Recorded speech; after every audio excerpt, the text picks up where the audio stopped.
আসসালামু আলাইকুম রহমতুল্লাহ। কেমন আছেন সবাই? ইরান যুক্তরাষ্ট্র যুদ্ধের আপডেট নিয়ে আমরা এই ভিডিওতে এসেছি। আপনারা সবাই অবগত আছেন, আজ শনিবার সকালবেলা ইসরায়েল এবং আমেরিকা যৌথভাগে ইরানের বিভিন্ন স্থাপনাতে বিভিন্ন শহরে হামলা চালানো হয়েছে। ইরানের সর্বোচ্চ ধর্মীয় নেতা খামেনির বাসভবন, প্রেসিডেন্ট ভবন, রাজধানী তেহরান, ইস্পাহান সহ আরও প্রায় ৬-৭টি শহরে। এবং আমেরিকা এবং ইসরায়েলের ক্ষেপণাস্ত্রগুলো অনেকটাই সফলভাবে ইরানে আঘাত হানতে সক্ষম হয় এবং মর্মান্তিকভাবে একটি ক্ষেপণাস্ত্র একটি জুনিয়র বালিকা বিদ্যালয়ে আঘাতপ্রাপ্ত হয় এবং সেখানে প্রায় 50 জন স্কুল ছাত্রী নিহত হন। আমরা এই নিহত ছাত্রীদেরকে আল্লাহর কাছে দোয়া করি তারা যেন শাহাদাতে মৃত্যু পায়। এছাড়া বড় ধরনের এই মুহূর্তে কোনো হতাহত সংবাদ নেই ইরান থেকে। প্রাথমিক শক কাটিয়ে ওঠে, যেহেতু গত বছর আসলে মে জুন থেকে শুরু করে ইসরায়েল এবং আমেরিকার সাথে ইরানের একটা যুদ্ধাবস্থা চলছিল। মাঝখানে আমেরিকা একটা আলোচনার নাটক তৈরি করে আসলে ইরানকে চারদিক থেকে কর্ডন করে ফেলেছিল। এখন ইরানে যখন তাদের প্রস্তুতি সম্পন্ন হয়েছে, তারা এখন হামলা করেছে। পুরো ব্যাপারটা আসলে ইরানি জাতি তারা অনেক বিচক্ষণ জাতি, যে কারণে তারাও সেই ধরনের প্রস্তুতি নিয়ে রেখেছিল এবং মাঝখানে কয়েকবার আমেরিকা থেকে মেসেজ দেওয়া হয় যে তারা সীমিত পরিসরে একটা হামলা করবে, যাতে আমেরিকার সম্মান বাঁচে, যেহেতু তারা হাজার হাজার সৈন্য, যুদ্ধজাহাজ, সাবমেরিন, যুদ্ধবিমান নিয়ে ইরানের চারপাশে অবস্থান করেছে। তো ইরান থেকে যে স্পষ্ট বার্তাটি দেওয়া হয়, হামলা ছোট হোক বড় হোক আমরা জবাব দিব এবং আমাদের হাত ট্রিগারে রাখা আছে, মিসাইলের বাটনে আমাদের হাত আছে, আমরা তাৎক্ষণিক প্রতিক্রিয়া দেখাবো।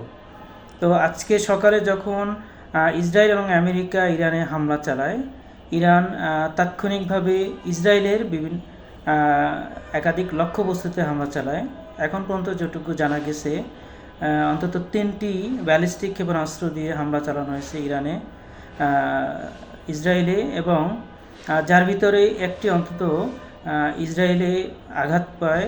এবং আমরা কিছু অসমর্থিত সূত্র থেকে নিউজ পাচ্ছি এবং এমনকি ভিডিও পাচ্ছি যে ইসরায়েলের বিভিন্ন স্থাপনায় আগুন জ্বলছে, যদিও ইসরায়েল থেকে জানানো হচ্ছে একটি ক্ষেপণাস্ত্র আঘাত করেছে এবং একটা খোলা মাঠের ভিতরে।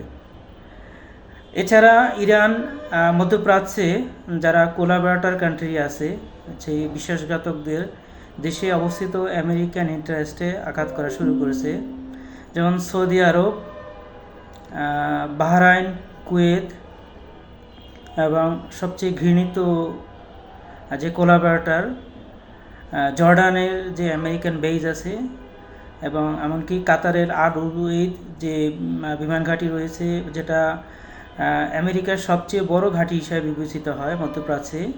প্রতিটা ঘাঁটিতেই ইরান হামলা করার চেষ্টা করছে। ইরান তার সাধ্যমতো পাল্টা আক্রমণ করার চেষ্টা করছে এবং এই যুদ্ধটি এটা প্রচলিত যুদ্ধ নয়, মনে রাখতে হবে এটা সর্বজনীন প্রযুক্তির যুদ্ধ। গত বছরের মে মাসে ভারত এবং পাকিস্তানের ভিতরে এরকম একটি অ্যাকচুয়ালি আমরা কী বলবো, হাইয়েস্ট টেকনোলজি ওয়ারফেয়ার হয়েছিল, যেখানে প্রায় 300 কিলোমিটার দূর থেকে পাকিস্তানি বাহিনী ভারতের 6টি অত্যাধুনিক যুদ্ধবিমানকে শুটডাউন করতে সক্ষম হয়। ঠিক এর চেয়েও বড় ধরনের সাইবার ওয়ারফেয়ার, টেকনোলজিক্যাল ওয়ারফেয়ার শুরু হয়েছে এখন ইরান এবং আমেরিকা ইসরায়েলের ভিতরে। ইসরায়েল যখন আমেরিকাকে প্রলুব্ধ করছিল ইরানে হামলা চালানোর জন্য, তখন ইরানের পক্ষ থেকেও তাদের প্রস্তুতিটা মোটামুটি শানিত করে রেখেছে। তারা সাইবার স্পেস, স্যাটেলাইট ব্যবস্থা, অল্টারনেটিভ কমিউনিকেশন সিস্টেম সব কিছুই তারা রেডি রাখছে। এমনকি তারা সমুদ্রের তলদেশে একটি মিসাইল সিটির ছবি প্রকাশ করে, যেখান থেকে বলা হয় সমুদ্রের তলদেশ থেকে আমেরিকান যুদ্ধজাহাজগুলোকে আক্রমণ করা এখন ইরানের জন্য খুবই সহজ একটা ব্যাপার। তো যাই হোক, কেবল যুদ্ধ শুরু হলো। আমরা আশা করব ইসলামী বিশ্বের সর্বশেষ প্রতিরোধ কান্ট্রি, সবচেয়ে সর্বশেষ বিপ্লবী একটি দেশ এবং একটি ইসলামী আমিরাত বলা যায়। যদিও আমাদের অনেকের সাথে তাদের আকিদাগত বিশ্বাস আছে, চিন্তাগত বিশ্বাস আছে, তারপরেও মনে রাখতে হবে আমেরিকা ইহুদি এবং নাস্তিকদের চোখে সব মুসলিমই শত্রু। আপনি আমি শিয়া হই, সুন্নি হই, আমি যে পন্থী হই না কেন, মাজারপন্থী, এই পন্থী সেই পন্থী হই না কেন, আমেরিকা এবং ইসরায়েলের চোখে, পশ্চিমাদের চোখে আমরা সবাই সন্ত্রাসী, আমরা সবাই তাদের শত্রু। আমাদের ভিতর বিভাজনগুলো আসলে তৈরি করে রাখা হয় আমাদেরকে আলাদা আলাদাভাবে হত্যা করার জন্য। এর আগে আপনারা দেখেছেন ইরাককে সিয়াসন ইস্যুতে ইরানের উপর হামলা করতে লেলিয়ে দেওয়া হয়। পরবর্তীতে ইরাকের প্রেসিডেন্ট সাদ্দাম হোসেনকে হত্যা করা হয় আমেরিকার নেতৃত্বে। আপনারা দেখেছেন কর্নেল মুয়াম্মার গাদ্দাফি, যিনি হলেন আরব এবং আফ্রিকার সিংহ ছিলেন, এত সুন্দর একটি দেশ সাজিয়েছিলেন। সেই দেশেরই এক শ্রেণীর মানুষ বিদ্রোহ করার কারণে আমেরিকা সুযোগ পায় এবং ন্যাটো এই দেশটিকে হামলা করে লিবিয়াতে, ত্রিপোলিতে এবং তার পূর্বাঞ্চলীয় যে বড় শহরগুলো আছে সেগুলোতে হামলা করে লিবিয়াকে ধ্বংসস্তূপে পরিণত করে। তার পরবর্তীতে আমরা দেখেছি অন্য অন্য মুসলিম দেশেও কীভাবে আমেরিকা হামলা করে। কিছুদিন আগে দেখেছিলাম আজারবাইজানে হামলা হয়েছিল তার পাশের একটি খ্রিস্টান রাষ্ট্রের মাধ্যমে। এভাবে পৃথিবীতে মুসলিম যতগুলো শক্তি আছে সেগুলোকে বিভাজিত করে আস্তে আস্তে ধ্বংস করা হচ্ছে। তো এই মুহূর্তে শক্তিশালী যদি আমরা কান্ট্রি ধরি যারা মুসলিমদের প্রতিরোধ সক্ষমতাকে টিকে রাখার চেষ্টা করছে, সেটা হলো ইরান।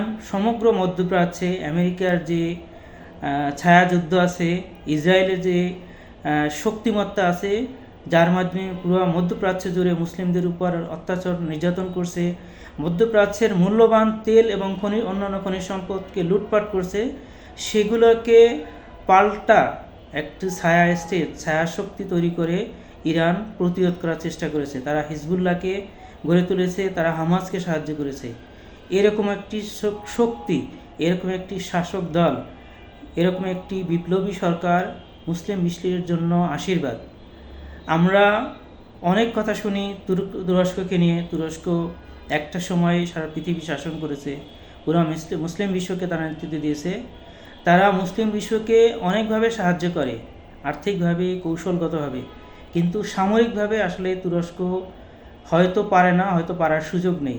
কিন্তু ইরান কোনো কিছুর তোয়াক্কা না করে মুসলিমরা যেখানে নির্যাতিত হচ্ছে সেখানে নির্যাতিত মুসলিমদেরকে সামরিকভাবে সহযোগিতা করেছে।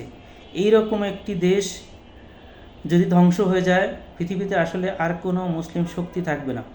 আমরা যে টার্কিকে দেখছি, এই টার্কি নিশ্চিহ্ন হয়ে যাবে। পাকিস্তানের সেনাবাহিনী, আমেরিকান কুকুর, এরা আসলে কোনো প্রতিরোধ করতে পারবে না। এই দেশগুলো শেষ হয়ে গেলে আসলে মুসলিম বিশ্বের আর প্রতিরোধ সক্ষমতা থাকবে না। তাই আমরা আহ্বান জানাবো, পৃথিবীতে যে যেখানেই থাকেন না কেন, যারা অ্যাটলিস্ট বাংলা ভাষাভাষী আছেন, তারা দেখলে তো আমার এই ভাষাটা বুঝবেন, আপনারা অন্য মুসলিমদেরও বলবেন ইরানের জন্য যেন দোয়া করা হয়। এবং ইরানের পক্ষে যারা সাইবার যুদ্ধ করতে সক্ষমতা রাখে, যারা টেকনোলজিক্যাল সক্ষমতা আছে, যাদেরকে টেকনিক্যাল নলেজ যাদের আছে, তারা যেন কাছে থেকে দূরে থেকে যেভাবেই হোক ইরানকে যেন সহযোগিতা করে। আমরা আশা করব এই যুদ্ধে ইরান তার সর্বোচ্চ সক্ষমতা প্রদর্শন করতে পারবে, তার ভিতরকার যারা কোলাবরেটর আছে তাদেরকে নিয়ন্ত্রণ করতে পারবে এবং ইসরায়েল নামক যে দেশটি আছে তার দম্ভকে চূর্ণ করে দিতে পারবে। যদি ইসরায়েলের দম্ভকে চূর্ণ করে দিতে পারে তাহলে ইনশাল্লাহ ইসলামী বিশ্ব, মুসলিম বিশ্ব অনেক বেশি নিরাপদ হবে। আমরা ইরানি মানুষের, ইরানি জাতির, ইরানি সভ্যতার জন্য দোয়া করি এবং আল্লাহ পাক যেন এই জাতিটাকে রক্ষা করে ইউরোপ আমেরিকার হামলা থেকে, সেই দোয়া কামনা করে আজকের এই ভিডিও এখানে শেষ করছি। ইরান ইসরায়েল, ইরান আমেরিকার যুদ্ধের উপর আমরা নজর রাখছি। আমরা নতুন কোনো আপডেট পেলে আপনাদেরকে জানাবো। ধন্যবাদ সবাইকে আমাদের সাথে থাকার জন্য। আসসালামু আলাইকুম রহমতুল্লাহ।